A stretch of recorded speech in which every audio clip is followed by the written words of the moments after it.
Hey everyone, welcome back to Corporate Decoder, the place where we dive into the nitty-gritty of corporate filings so you don't have to. Today we're cracking open M&T Bank Corporation's proxy statement. Now, before you switch off thinking this is going to be a snooze fest, let me tell you, these documents are like corporate treasure maps if you know where to look. This year we're going to see why two directors are stepping down, where the bank thinks it will make money this year, and why your vote matters more than you think. The first page tells us this proxy statement is dated March 4, 2025.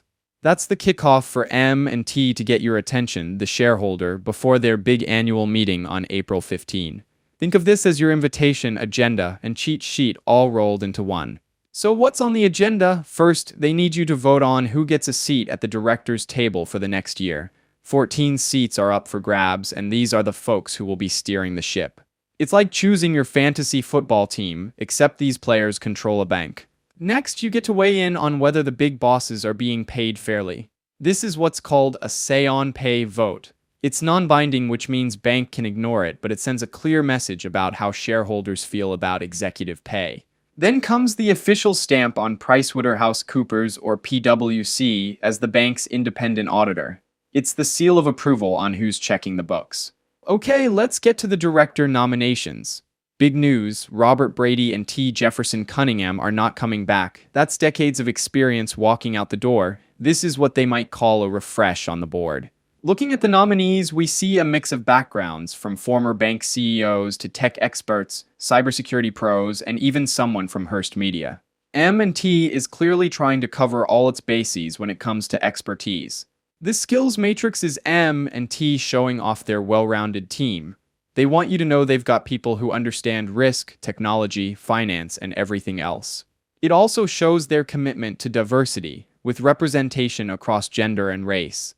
Here's where things get interesting. They have to prove that the board members are independent and don't have cozy relationships with the bank that might cloud their judgment. Basically, can they really tell the CEO no if they need to? M&T has a lead independent director, Gary Geisel, to keep the chairman and CEO, Renee Jones, in check. This is part of good governance, making sure one person doesn't have too much power.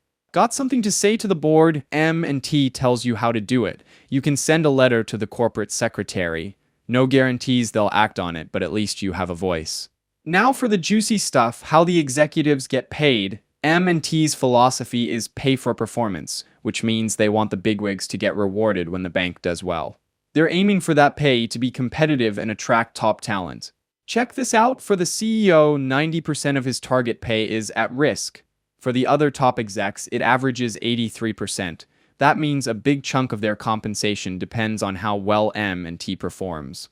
It's not just a free ride. Here's a bullet point list of what the Compensation Committee considers to be good governance practices. This includes avoiding the repricing of stock options, something that helps align the interests of management to the long-term interests of the shareholders. Now let's talk about what each NEO does and how the Compensation Committee evaluated them. It's like report cards for the executives. First up is the CEO, Renee Jones.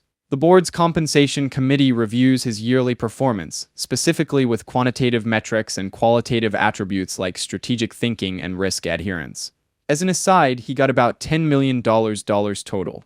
Next is Darrell Bible, the CFO. The board made considerations of the integration of systems and simplification of processes when evaluating his compensation. The fact that a CFO's efforts are directly tied to improvements in processing should show a trend to shareholders. One thing M&T does that's pretty smart is require executives to own a significant chunk of M&T stock. It makes them think like shareholders, not just employees. They also have rules against hedging and pledging their stock. This prevents execs from betting against the company or borrowing money using their shares as collateral. Switching gears, let's check out the fees paid to the independent auditor. The total was $12,263,498. Now, almost all of that was for just doing the base audit, but over $1 million of that was related to taxes and other procedures. Here, the report is really driving home why it makes sense to trust PwC and pay the bill, all part of good corporate hygiene that investors care about.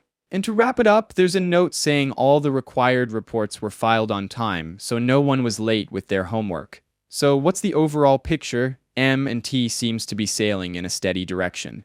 They're profitable, their capital position is strong, and they're rewarding shareholders with dividends and buybacks. However, let's remember that the executives got a raise. Some would argue this is a bit of a participation award when the broader market has struggled a bit. But that's just the numbers talking. I do like that M and T is focusing on diversity, expertise, and keeping their executives aligned with shareholders' interests. I also like that they are transparent and make sure their leadership is aligned with shareholders' interest. Thanks for tuning in. If you found this breakdown helpful, please like, comment, and subscribe for more Corporate Decoder deep dives. Let me know in the comments which company's filing you'd like to see decoded next.